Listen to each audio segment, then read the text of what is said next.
How to use the slope and measurements of a suspended drainage pipe to determine the location of the core hole on the wall it will be passing through on the other end. That's the topic of today's plumbing school Q&A question, which I promised a recent group of apprenticeship students I'd cover in one of my future videos. And shout out to Victonius, also a former student of mine, one of the coolest names ever, and who reached out recently with a similar request. As with many other fifth-year apprentices, Victonius is diligently preparing to write his Red Seal Certification or Qualification plumbing exam. And this particular scenario we're about to discuss is one that he, along with so many other apprentices, find a bit of a challenge wrapping their minds around, which is understandable. A 3-inch drainage pipe installed with a 2% slope is suspended 6 inches to center below the ceiling. The pipe travels through a 6-inch core hole in the wall located 60 feet away. How far is the top of the core hole from the ceiling? As I mentioned in past videos, I'm a huge fan of drawing out the scenario whenever possible to help organize and extract all those head-spinning values that are thrown into the question. So what we see here essentially is my rendition of the question. So what we have is a concrete slab and a suspended pipe coming from somewhere. We know it's a drainage pipe because we can see that it's got some slope. And the question actually says it's got slope. Direction of flow is going this way, and it's making its way ultimately from one end to the other end. The opposite side is making its way through a core drilled hole in presumably a concrete wall. Now, this is not going to work if this ceiling is not level. So we're going on the presumption that the ceiling is level. It doesn't say otherwise, so let's presume that we're in a perfect world because no other information is given to us anyway. So let's extrapolate all the important information from the question. You don't have to be as fancy as I am here, especially if you're under the gun trying to write an exam and trying to figure out this question. Quick sketch is a miracle worker, and that's all you need to help answer a question like this. So let's look at all the information involved. So what we know about the question is we know that the pipe measures 60 feet in length from start to end. So this might be, we can call this point A, and over here is going to be point B. What else do we know about the pipe? We also know that the start of the run measures 6 inches from the bottom of the slab to the center of the pipe. We also know that the pipe is at 2% slope. That is important because it's going to determine the consistent fall as it makes its way toward the other end of the pipe run. You're going to need that to help calculate and solve for this question. What else we know is that the core hole on the other end measures 6 inches in diameter, and the pipe is 3 inches in diameter. For this particular question, that 3-inch isn't really very relevant. You'll see why later on. But in the meantime, all we need is this information, how much it is to center of the pipe, and how big the core hole is. Now the question is, what is the height from here to the top of the core hole? This is what we don't know, and this is what we need to solve for. So before we can go on and answer this question, we have to look at a very important formula that we use in the plumbing field, and essentially it's often referred to as the total fall formula. And the formula quite simply is total fall equals grade times length. So let's take a closer look at these variables. So total fall is represented by TF, grade is represented by G, and length is represented by L. So essentially, as long as you have 2 of these variables, you can solve for any one of the missing variables. Say, for example, if you're looking for total fall, which I'll explain exactly what it is in a minute, you will need to have grade and length. And same thing goes if you need to solve for grade. As long as you have total fall and length, then you can solve for grade, and on and on. So let's look at this formula a little more closely. This formula in particular probably merits its own video on its own, but we'll go through this very quickly because this is actually what's going to be needed to solve the question. So let's take total fall first, for example.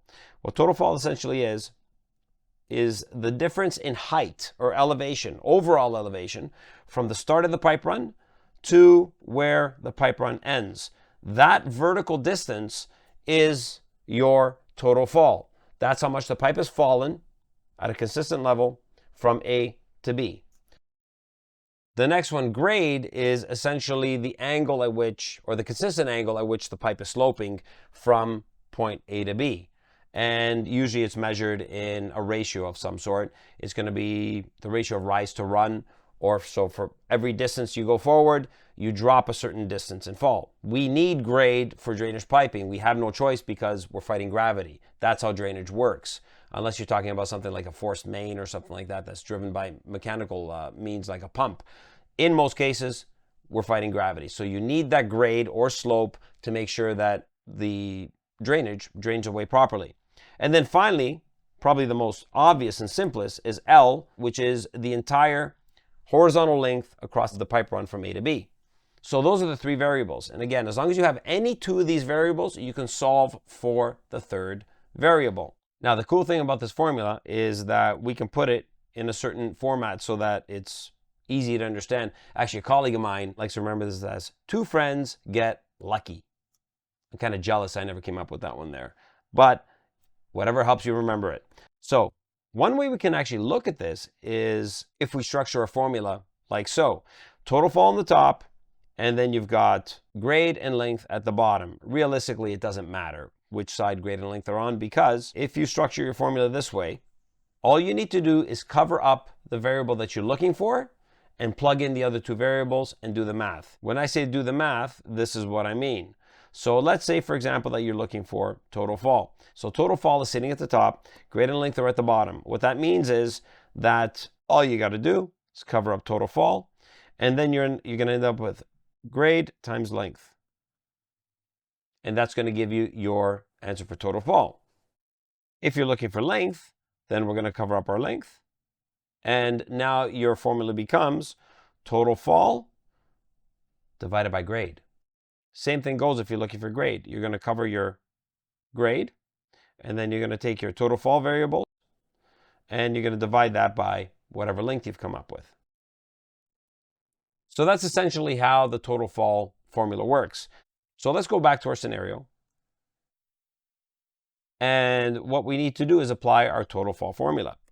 So what we're trying to do here, we know that this pipe measures 6 inches from under the slab to center of the pipe. So if this were to remain level and we were to draw a horizontal line across, again, this isn't to scale, so I just drew this so as a rendition. All we know is that there's slope on the pipe. We're going to let the numbers do the talking. But if this was level, we're going to end up somewhere here, and we know that this would still be 6 inches. Okay, but that's not going to help us here. We still need to find out, where is this pipe measuring at center once it gets to the other end of the pipe run. So let's get rid of this, and we're going to apply our total fall formula now. So our formula is total fall over grade times length. So what's our grade? We have to solve for grade. So grade equals, it says here that it's a 2% slope, or 1 in 50. So what that really means is if we take 1 divided by 50, that's essentially what a ratio is when we say 1 in 50. You actually punch that into a calculator, you're going to end up with 0.02, which works out to 2%. What that means is for every X amount you go forward on the pipe run, you're going to drop 2% of that length that you went forward. Then we've got length, which is easy enough in this case because our length is given to us at 60 feet. So 60 feet. All we do then, plug in our numbers. So remember our formula. It's grade times length because we're trying to solve for total fall. Cover up total fall, you end up with grade times length. So our grade, as we discussed, is 0.02 times 60 feet, which equals 60, 1.2 feet. So that's what we have so far. So we know what this is saying is that once we get to the other end of the pipe run here, this is dropped to center because we haven't changed our center yet. This is dropped 1.2 feet. Okay, now 1.2 feet, if we want it in inches, we're going to have to convert 1.2 feet to inches. So I'm just going to add another page here just to reduce the clutter. 1.2 feet times 12 inches per foot equals 14.4 inches. let's go back to our example. So what that means now is that our pipe has dropped 14.4 inches. Okay, so let's keep that value in mind. Actually, what I'm going to do is I'm going to erase this. Now that we zoomed in a little bit, maybe we'll get a little closer look at this. So if you recall, if we kept the center of the pipe level from the start of the pipe run, we would have had that 6 inches.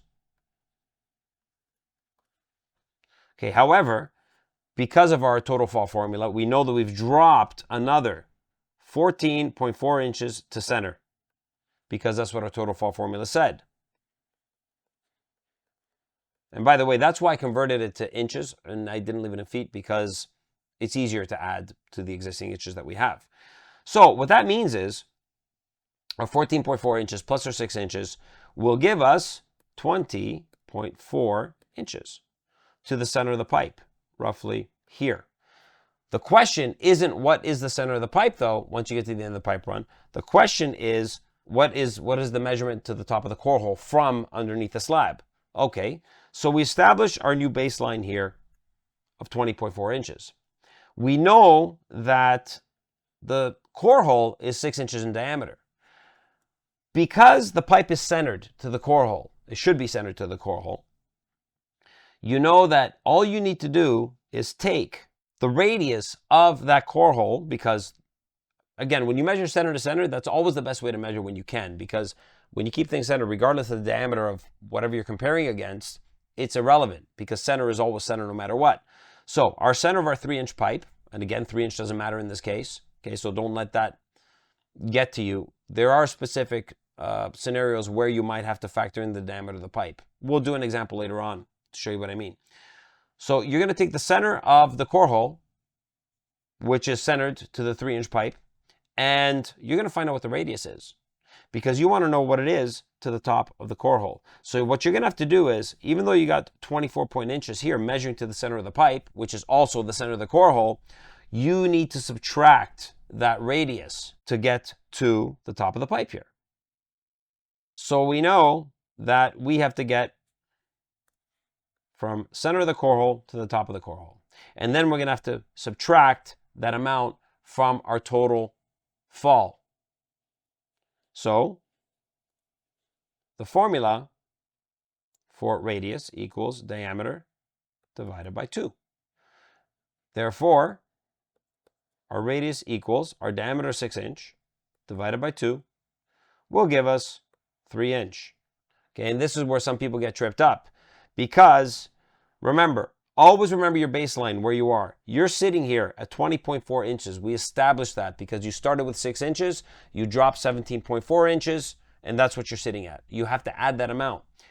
Now what you need to do is take this radius here, center of the core hole, from the center of the core hole, and you need to subtract that from the 24.4, which will give you 17.4 inches. That is your height from, let's use a different color here, the top of the slab, which we presume is level throughout, to the top of the core hole, 17.4 inches. If you want to convert the 0.4 inches to a fractional value, just in case the answers are fractional, well, you know you've got 17 whole inches, so don't touch that. You're going to take your 0.4 inches and you're going to multiply by maybe by 16th to find out what the amount is in 16ths of an inch, which is accurate enough. And I end up with 6.4 inches. 6.4 inches over 16, which will give me 6/16, which will give me, simplify 3/8. 17 3/8 of an inch. That's our answer. And that is the total distance from the bottom of the slab to the top of the core hole. That's how it's done. All you're doing essentially is trying to transfer those measurements from one place to another. Create a baseline, or a reference point rather, and then you're measuring everything off that reference point. So let's try something a little bit different. I'm going to reset this, get rid of this. Let's try a new question altogether. And let us actually, so I'm going to reset this, and let's try something completely different. So I'm going to determine different values here, just to show you that it really doesn't matter what you're measuring for, it's always going to apply the same way. So let's make our length here 136.5 feet. Let's make our core hole 7-inch in diameter, because why not? Measurement from the top of the ceiling to, let's make it the top of the pipe. Let's say it is 14 3/8 of an inch. Our pipe diameter is going to be 4 inches. But I'm going to throw a curveball in this, and I'm not going to give you the slope. Because if you don't have the slope, that is partially when diameter of pipe comes into play. Because they're going to test your plumbing prowess, and they say, okay, well, you've got 4-inch pipe. Therefore, you're going to have to determine what minimum slope for 4-inch pipe is if no slope is given. So if you're dealing with 4-inch drainage pipe, our slope is 1 in 100. Okay? So let's give me our slope. 100. Or actually, you know what? Let's do this in metric. So forget 1 in 100, because let's make it a little more tricky. So we're going to make it, the closest thing to 1 in 100 is going to be 1/8 of an inch per foot. And 1/8 of an inch per foot is not 1 in 100. They're not the same thing. 1/8 of an inch per foot is actually 1 in 96 rather than 1 in 100. So 1/8 of an inch per foot. We'll use imperial values. And now what we're going to try and do, let's try and solve for measurement to the bottom of the core hole. Okay, so we changed some variables here. We don't know what it is from the top of the slab to the bottom of the core hole once we get to the other end. And you're going to see that it's not very different than what we've been doing all this time. So let's lay out our variables just so that we can organize our information a little better. And it'll be easier for us to factor things into the formula. So again, what we want to know, we're starting with a reference point from the top of the pipe here. And if we had a straight horizontal line, we want to know where the top of our pipe ends up once we factor in slope across that distance of 136.5 feet. So let's organize our information. So our length is 136 feet. And our grade is 1/8 of an inch per foot. But what we're going to do, we're going to convert everything to decimal because it's easier to work with and punch into a calculator. So 1/8 of an inch per foot, what that is essentially 0.125 of an inch per foot. You take 1 divided by 8 in the calculator, you end up with 0.125. That means that it drops 0.125 inches for every foot that you go forward. And of course, we don't have total fall. That's essentially what we're trying to solve for. So total fall equals 136.5 feet times 0.125 inches per foot. Now, the cool thing is, these units, because we got feet and feet on both sides, cancel each other out, and you know your answer is going to be left in inches. So just do the math, and I take my calculator, 136.5 times 0.125 equals 17.0625 inches. That is the amount of fall that we have from the point of from A to B. That's not our total. That what we have to do now is we need to take, remember that initial start, that initial drop of 14.38. That's how much lower the pipe was from the ceiling when it started. So we're going to take 14 3/8 of an inch, and we're going to add that to our total fall of 17.0625 inches. Again, we're going to take our 3/8, we're going to convert that to decimal because it's easier. So it's going to be 14.375 That's just take 3 divided by 8, plus 17.625 inches, which will give us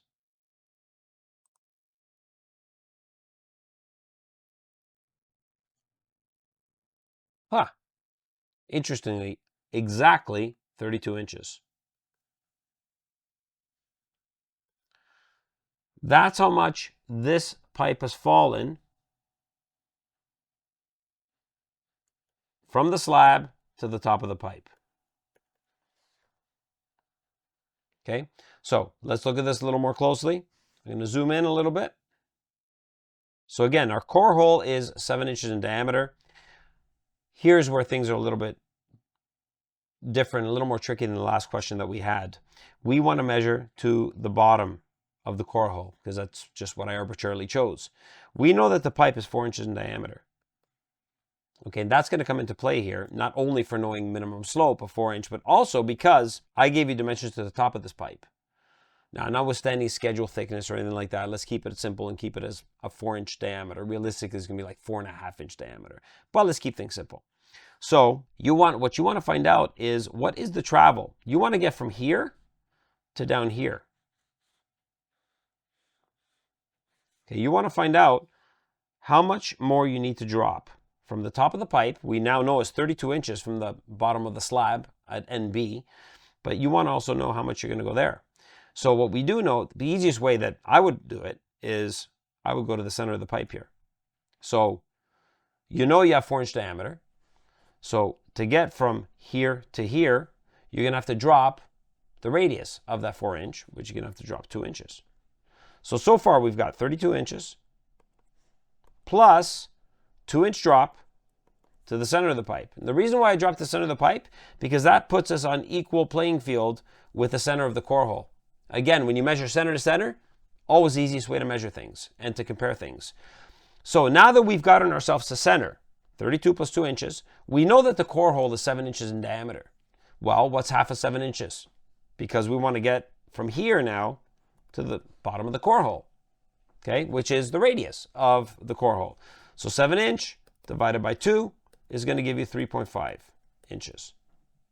So we're going to add, because we're traveling further down from the top of the slab, by another 3.5 inches. And that's going to equal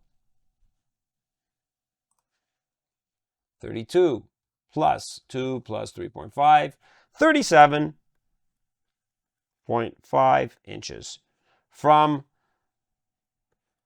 the top of the slab to the bottom of the core hole. And I don't need to convert this, I think, to fractional. I think most of you guys can figure this out. 0.5 of an inch is half an inch. Okay, so ultimately, there's our answer.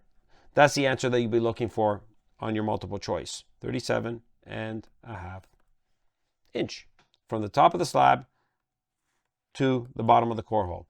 And once you wrap your mind around all this, it's the same thing, no matter what. All you're doing is transferring measurements and you're creating reference points. And you're just transferring, adding or subtracting, depending which direction you're going.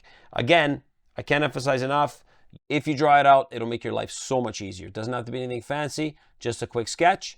And that's essentially how the total fall formula works in this case, and that's how you solve for these problems or challenges. So that's an example of how to use a drainage pipe and total fall formula to calculate the location of another object like a core drilled hole in a concrete wall. I hope this video has helped some of you out, including Victorious. May you be victorious in crushing your plumbing certification exam. But probably more importantly, hope you'll keep this in mind as a useful skill you'll also be able to use on the job site. If you did find this video useful, please be sure to hit that like button, subscribe to the channel. Of course, make sure to reach out to me, let me know if there's anything else you'd like to see or discuss. Till then, for something a little more hands-on, make sure you check out this video right here, or maybe this video, or maybe both.